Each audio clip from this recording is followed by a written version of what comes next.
Good morning, good morning, good morning to you. Good morning, how do you do? Sing along. Good morning, good morning, good morning to you. Good morning, how do you do?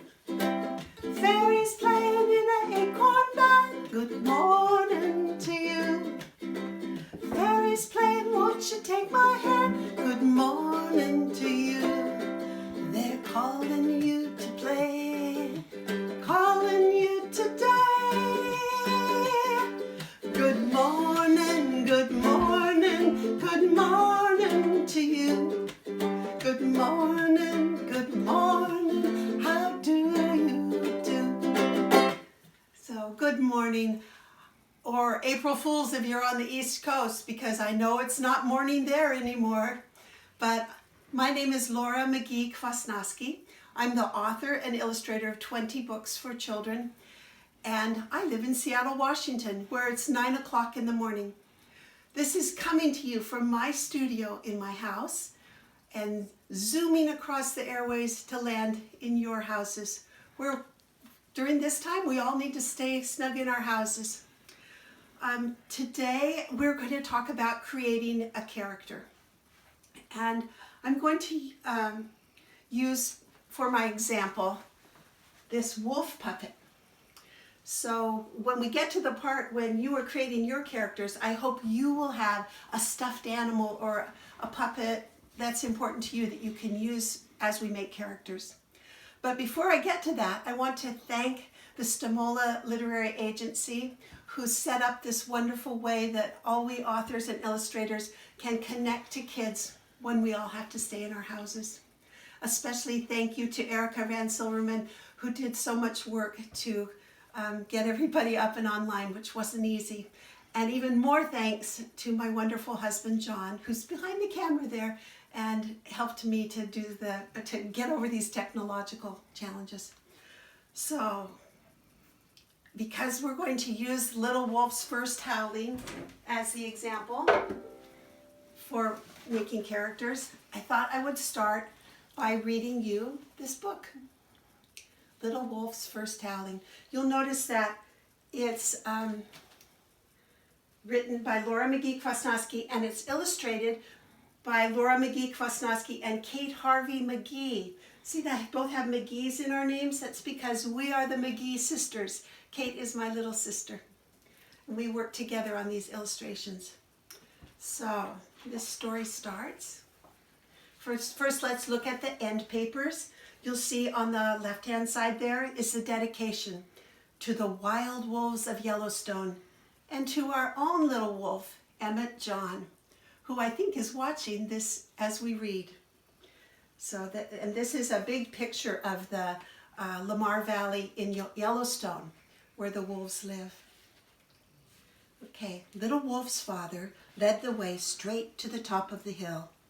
Little Wolf zigzagged behind, sniffing each outcrop and sage. "Tonight's the night," said Little Wolf. "Your first howling." Little Wolf's ears shivered with excitement. "I'm ready," he said. "I'm ready to howl." Father and son sat side by side. They watched as the stars blinked on and a full moon peeked over the mountain. "Is it time yet?" said Little Wolf. "Can I howl now?" "Hold on," said his father. "First, let me demonstrate proper howling form." Big Wolf stood tall. He took a deep breath. He lifted his muzzle to the sky and howled, "Ow!" The last notes drifted out over the valley. Little Wolf was thrilled to the tip of his tail. "My turn, right, Dad? Here I go, just like you." Big Wolf nodded. "Okay, son, give it a try." Little Wolf stood tall. He took a deep breath. He lifted his muzzle to the sky and howled, "Ow!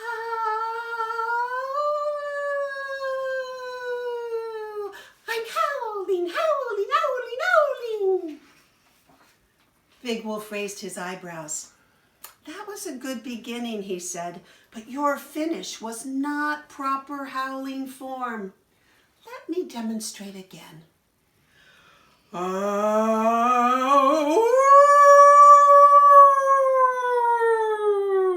got it, said Little Wolf. Little Wolf raised his muzzle to the sky and howled again. Dibbity-dabbity, skibbity-scabbity, skoo-woo-woo-woo. Little Wolf looked over at his father. What did you think, Dad? Did you like it? Did you? Big Wolf sighed. Son, I am proud of your nose, which has led to many new trails. I admire your strength when you tumble with the other pups. Most of all, I love how your ears express your thoughts. But your howling, it is not proper howling form. Little Wolf hung his head. Let me demonstrate again, said Big Wolf. Listen closely.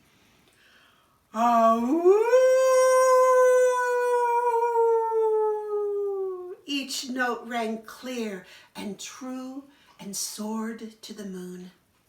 Your turn, said Big Wolf. Little Wolf's heart swelled with wildness and joy.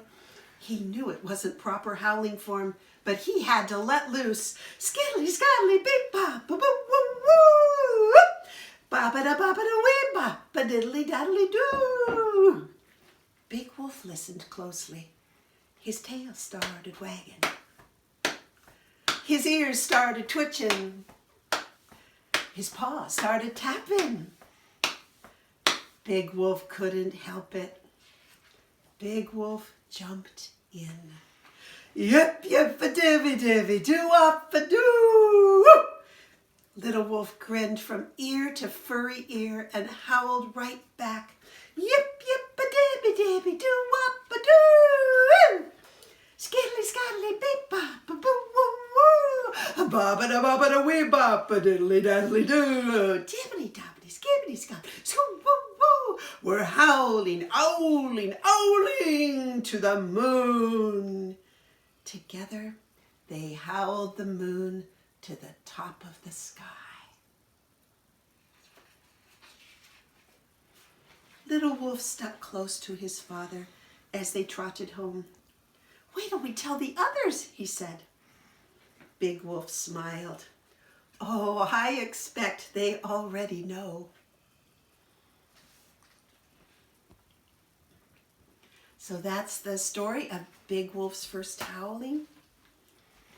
And behind every book, behind every story that's in the book, is the story of how the book came to be.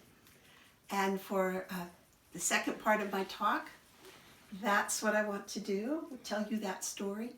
And after that, we'll do the part where we make a character, each of us, using our own stuffed animals. Okay? So, here we go. See this fellow right here? This puppet?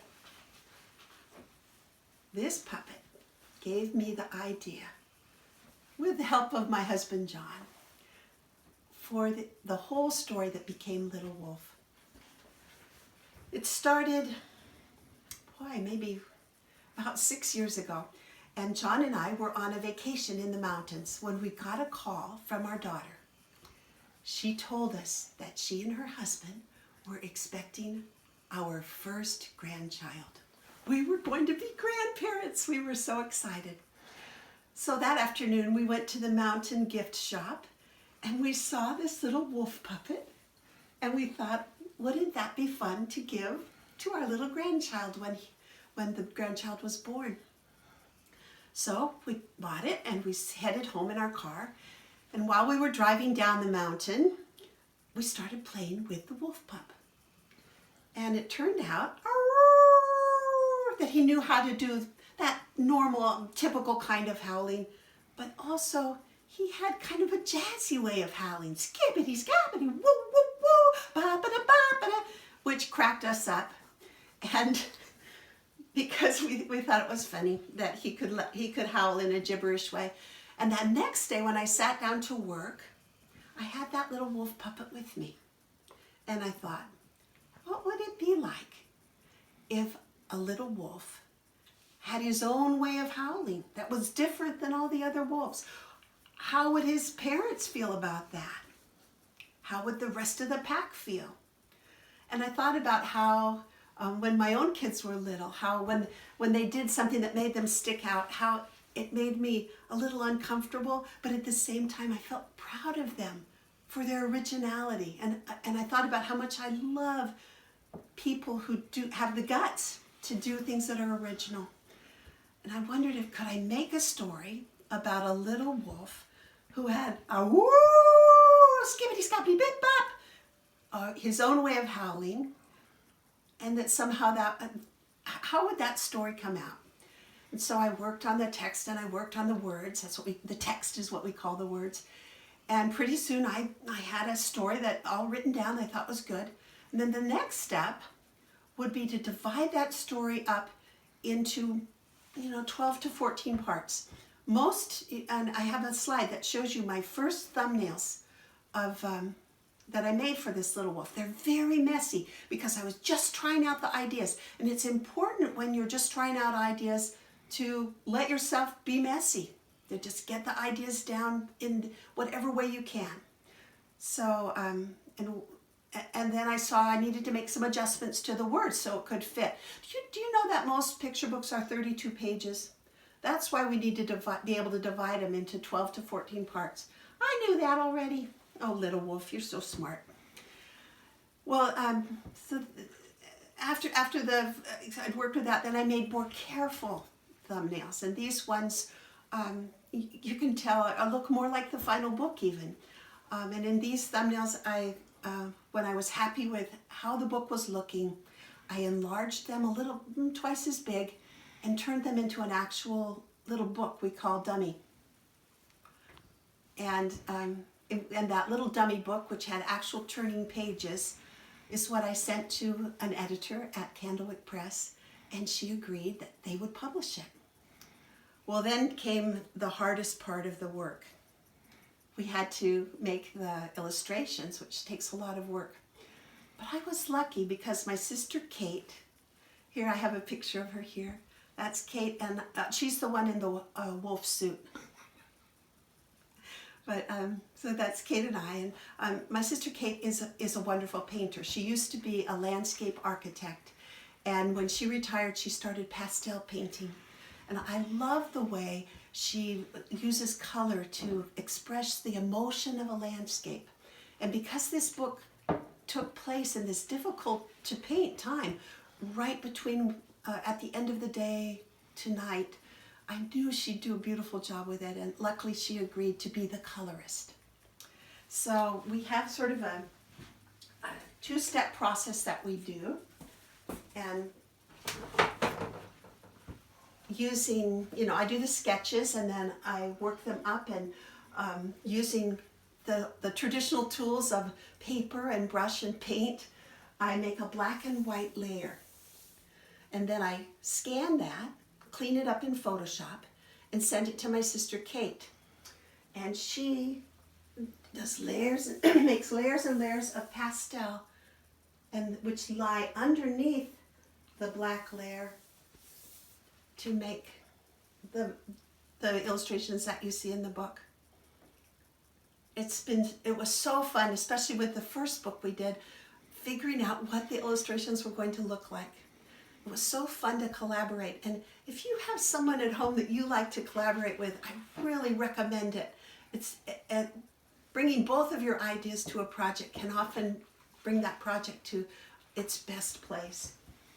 So we were lucky that when this book came out, the publishing world met it with lots of welcome. It got 3-starred reviews, and it won the Oklahoma Red Bud Award that's voted on by the kids in Oklahoma.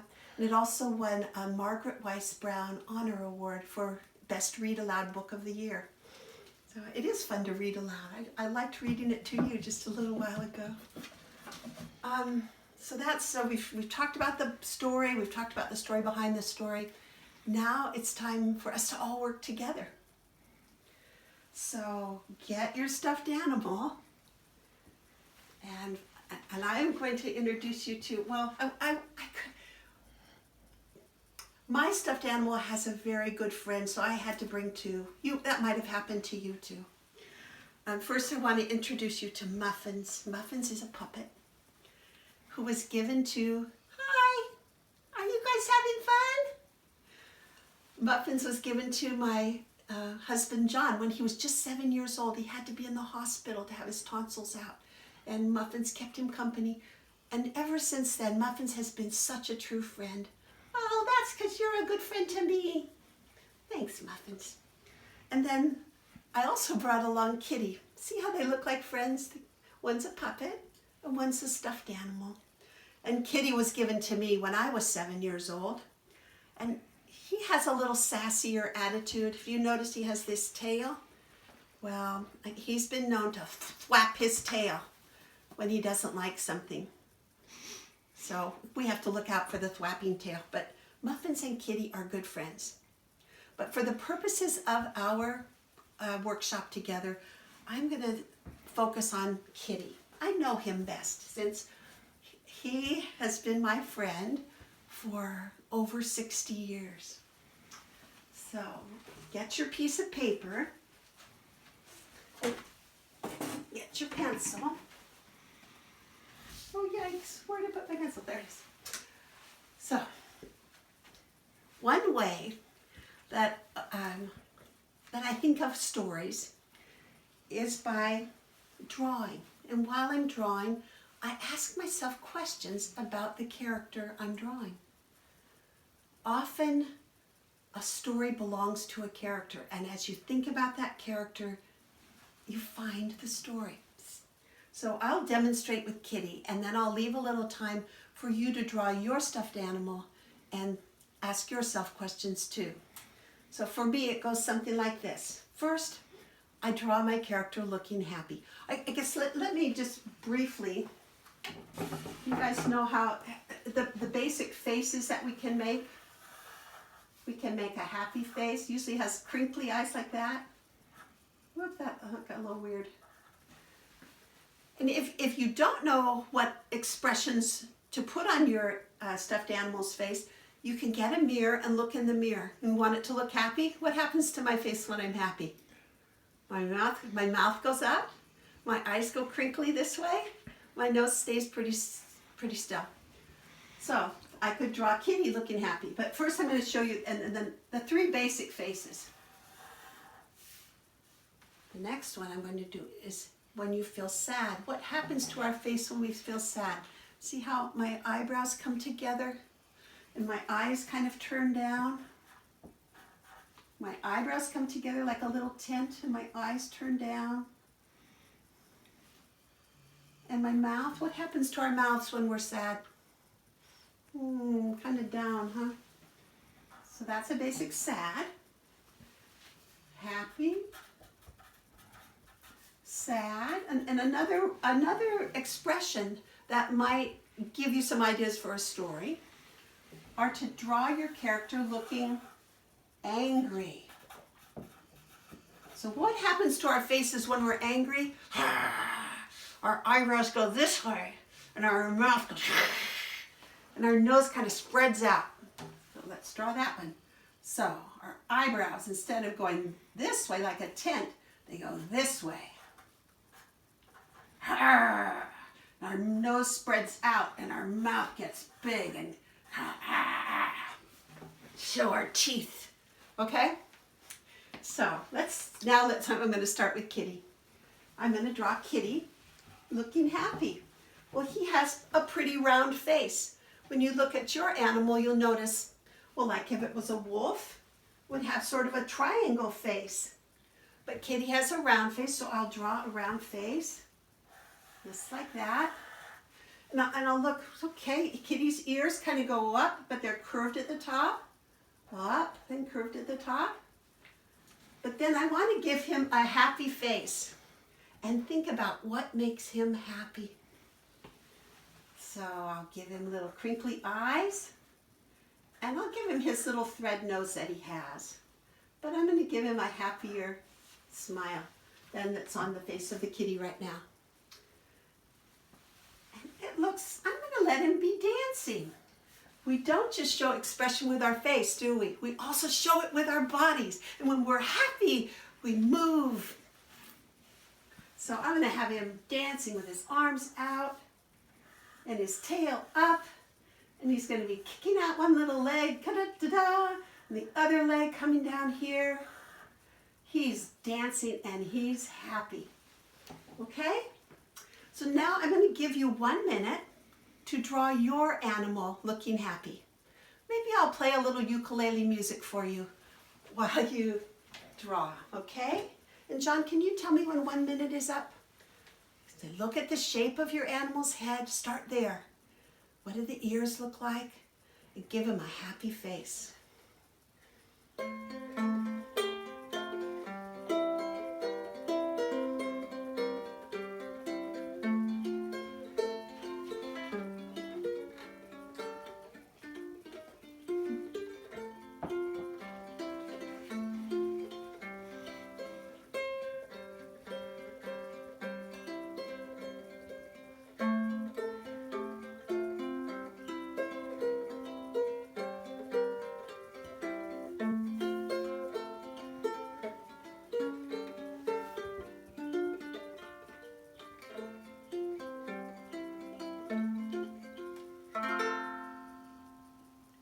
Is that about a minute? Okay, I hope at least you got a good start on that. And next, we're going to draw a kitty looking sad. And although there's a story, of course, in the best and joyous times of our lives, there's more drama probably in the sad parts of our lives. So that's something to look at when you're making a character, to think about what makes him sad. So Kitty, I think I'll draw you from the side this time. Could you turn sideways? So I'll draw your, and when you're to the side, your little face is more this shape. Comes down and then it goes round. See the shape he is? Just like that. And then I'm going to give him the sad eyes because he's feeling sad. Poor kitty. I wonder what's wrong. His mouth goes down and his ears. He has one ear kind of over here. One ear is out here. And you know how sometimes when you're sad, you want to hold yourself in a little tight bundle? So I'm going to have his, I'm going to have his arms holding onto his legs. Like this. And like those are his little knees coming up. 1, 2, there's his feet.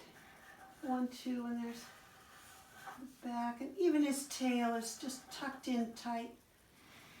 Poor kitty. I wonder what's the matter today. Is there story in that too? So we've got to do this here. Okay. That kind of, here's his other leg right there maybe. There's kitty. So take a minute to draw your character sad too. Okay, I'll see if I can come up with another song. Can you tell me a minute, John?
One more thing that might help us when we're generating a story is to give our character an object that's important to them. And I think Kitty might have a glider. Maybe he's lifting his arm up like that because he's going to launch a glider. So let me add a glider here. And you add some object that you think your stuffed animal would love. Maybe it's something to eat. Maybe it's a Christmas present that he liked. Maybe it's a pet. Give your character something he likes. And now I'm going to start asking questions. In fact, I'm going to ask Kitty, Kitty, what do you want most in your heart? Oh, Kitty, of course. You know what he told me? He said that what he wants most in his heart is a friend. Well, just luckily, we have this friend right here. But Kitty, why are you feeling sad? Oh, Kitty was playing with muffins in the park. Yes, we were playing, and I let Kitty borrow my new glider. And guess what? What? Kitty threw the glider, and it got stuck in a tree, and now we can't get it. Oh, Muffins, what will happen? I don't want to play with him anymore. Oh, Kitty, I know that makes you sad. Yes, it does. So see how there starts to be a story. That's how it happens. Your mind kind of can't help but take the few little pieces that it is given and turn it into a story. So let's say at this point it might be helpful.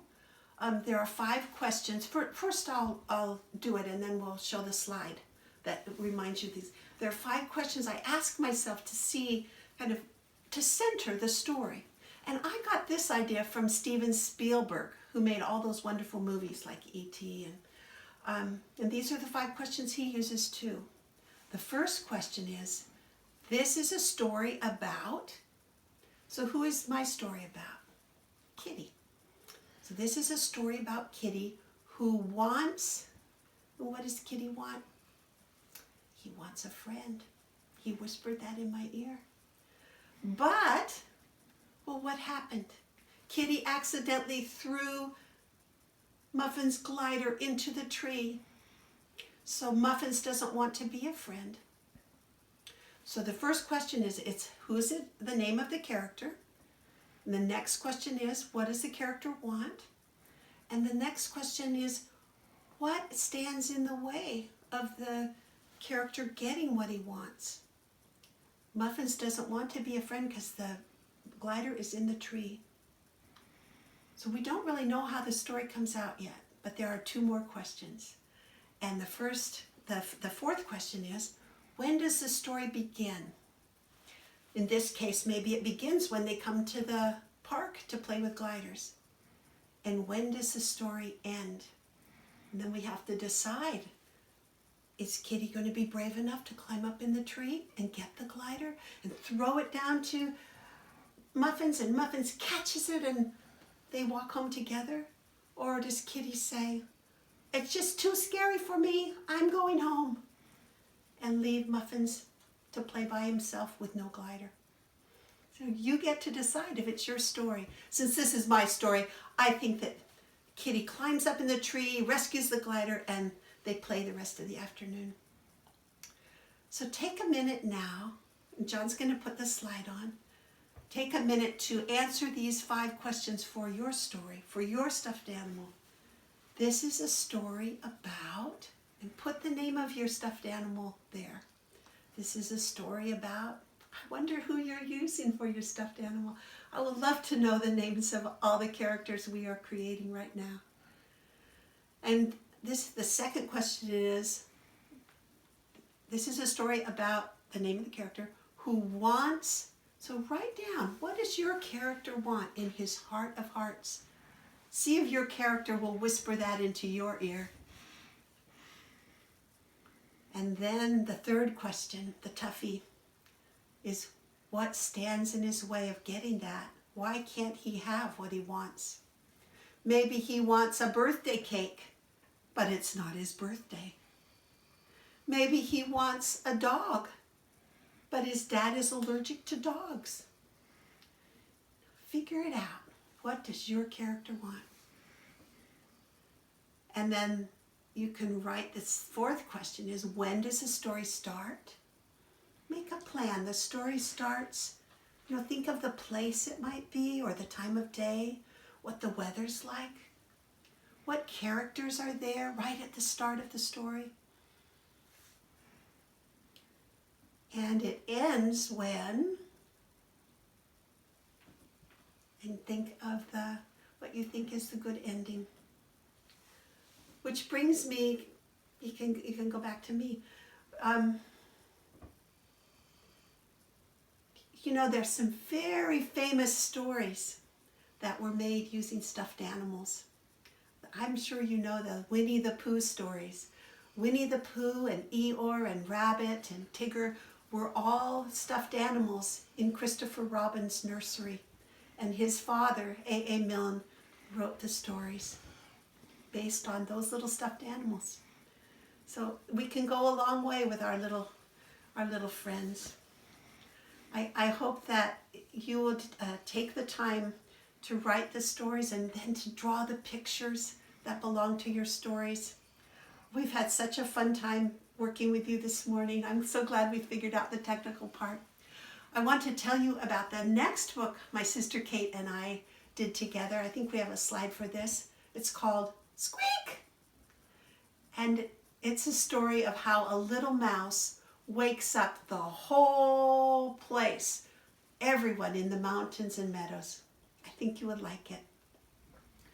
I want to thank the Stimola Literary Agency again for setting this all up and for bearing with us while we figured it out, and to thank my dear husband John and Muffins and Kitty for helping us do this morning. It's a special day in our house because it's April Fool's Day and our pup Izzy turns 14 today. So I've always loved April 1st ever since I met Izzy. It's a special day for me. Actually, I sold my first books on April 1st back in 1993. So if you want to learn more about my books, and there are lots more fun things to do too, go to my website, lmkbooks.com. And I would love to see what you're working on if you want to send me stories and pictures. And if you had any questions, email me at laura@lmkbooks.com. Thank you so much for spending this time together, and stay safe, and we'll see you soon.